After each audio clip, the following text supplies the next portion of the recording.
Okay, here's a observation video. It is March of 2022, and I think I've mentioned through my videos how I have significant turnover on my units. You know, they're hard units, and people usually just jump to like critical care or move on. Better paying jobs, because it's not my organization is the highest paying job. We're considered one of the better ones, but right, you know, so many of my friends went to rival companies after working there. They wanted, the organization to match, but they wouldn't. They just jump ship. They're like, fine, I'll take my skills elsewhere, and you can. Our organization. One thing about our organization is they haven't yet learned the bargaining power that nurses now possess, and I don't think a lot of nurses do either. I realize, but I don't give a damn. I'm happy where I am. Maybe a lot of people are like that. I don't know. Because a lot of what used to hold you, is gone.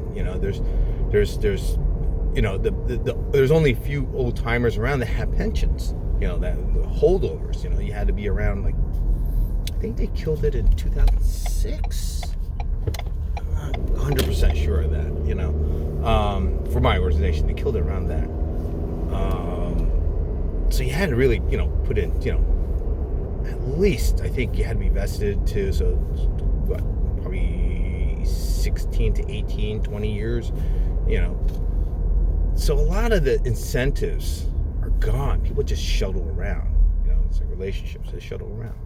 It's unfortunate, but we've had an enormous brain drain, and some of it is natural course. I'd mentioned, our previous manager became the director and then CNO. She's a CNO. Now our manager has become the director. And I kind of knew that. Once I saw that progression, I don't know that I'm not that long with the organization. Once I saw that progression for the leapfrog of the first manager, I knew where that trajectory is going. She was already managing a third of the hospital anyway. It made sense. Give her the title, and the pay. And that's just going to shuffle things around. And a whole bunch of people became nurse practitioners. And I start counting them. I'm like, oh my God, from the crew that trained me, a dozen nurse practitioners, good 10, maybe a little bit more. Not quite 10% of our entire unit. No, I guess 10%. 10%, you're talking about the nurses only, because you talk about techs and whatever, it's a few hundred people. But I was like shocked. I was like, oh my God, that's an enormous amount, Overall, probably another 10% went on to promotions, higher paying jobs. They went to the VA. VA pays very well. Around here they do, at least. I'm pretty sure it goes all around. They have to be market sensitive to wherever they are. And it's our money they're spending anyway. So, right? But just wide scale slaughter, it's been crazy. And now there's another wave, which I'm not quite privy to, because it's mostly day shifters on my main unit, the neuro unit. And I just heard the scuttlebutt. They're like, this person's leaving, this person's leaving. I was like, wait a minute, if that person's leaving, the work wife, I was like, she's leaving too, right? And they're like, yep, she's leaving too. And I was like, oh shit. I think under different circumstances, though, specifically, I heard a little bit more the gossipy. But it's slaughter.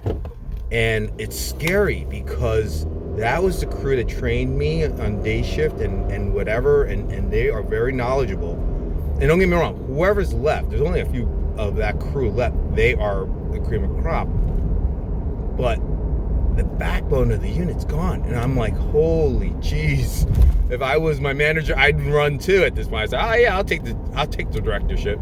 Because you don't want to be, it was like Obama coming into the White House.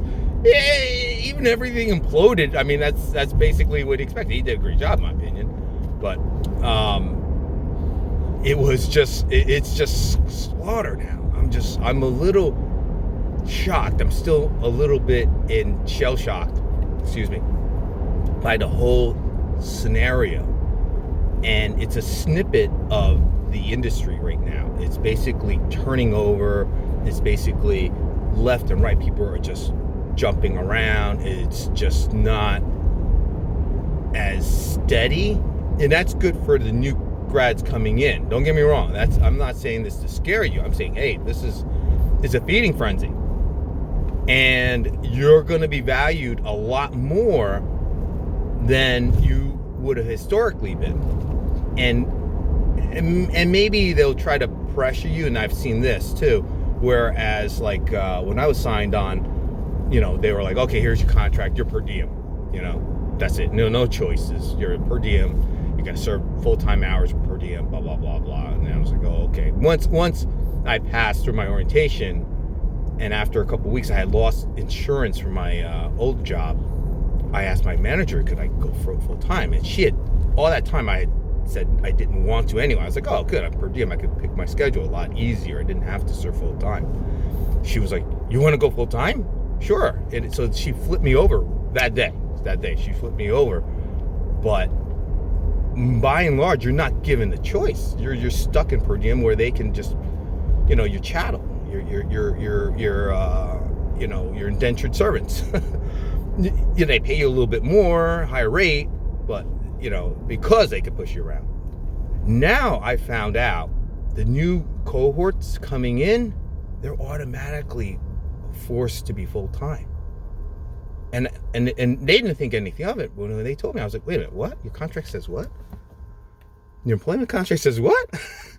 I was like, oh, and they were like, why? What difference? I was like, no, now they know they've got a minimum of 40 hours. I'm just using that number to be round. They know, XYZ, ABC, all you guys all together, there's 20 of you. They got, 800 hours out of you. They're like, so? I was like, that's different. Back in the day, not even back in the day, it was just a couple years ago, we were all per diems. They would go screw yourselves. You fight, initially they'll give us whatever space. But later on, we kind of fended for ourselves for a few months there. And then I went to full-time, and then I became part of the full-time crew.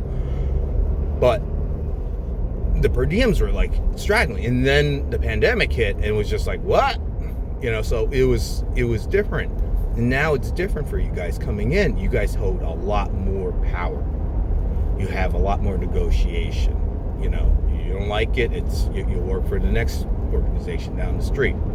Or you'll become a traveler or whatever, because there are newbies that are travelers.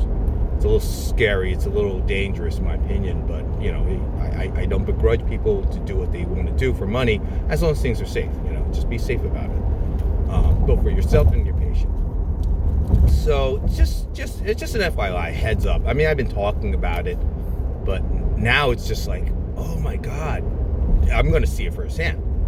We had downsized our unit actually because we renovated, but now it looks like we're gonna still keep travelers and floats and whatnot. Even though I've been floated to my pulmonary unit now, like the last 3 weeks, and now I'm in the ICU side, and I'm just like, I hate this side. I hate the ICU side. No offense, I hate it because it's like you could sneeze and all of them could die in front of you.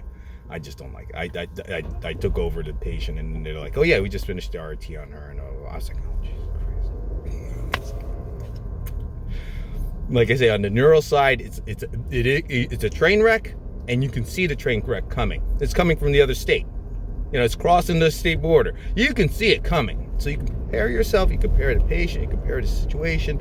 Maybe you can avert it too. Maybe you can stop the train in time. Maybe not. Usually it's not. Usually you move them ahead of time, you call RT ahead of time, or what have you. You try to forestall it. I'm spitting like crazy, I'm sorry. But on the ICU side, oh my God, I hate it. It's just like literally, you could be staring at it, talking to them, and it crash. And that's exactly what happened to the patient that I took over. They're like, yeah, PT was working with them, and then she went down to SATs of 20. And I was like, excuse me? 20? I think I said that wrong. The lamp has a higher O2 rating than 20. What are you talking about? the pillow has a higher O2 rating than 20. Literally. I was like, what the F are you talking about? Atmosphere is 28%.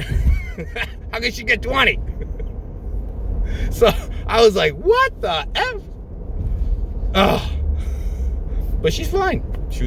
Had a great night, no problems, knock on wood. I have her again tonight. I have her for the next 3 nights. Hopefully fine, no problems. But that's the side, people that like ICU, ED, you guys are great. I don't like that. I don't like the excitement. I'm not in the mood for excitement. I'm here to punch in, punch out. I don't want to do any of that crap, okay? Excitement's for the younger crowd, not for this old man. I'm going to be 52 soon. I don't need excitement. I'm fine. I got enough excitement in my life, okay? Anyhow, good luck to you guys. It's a great time and a bad time, obviously, for, COVID reasons and all that stuff, to be a nurse. But, it's also a very good time. It's a good time for you guys. You got a lot of power, a lot of control of your own destiny. Okay? Good luck.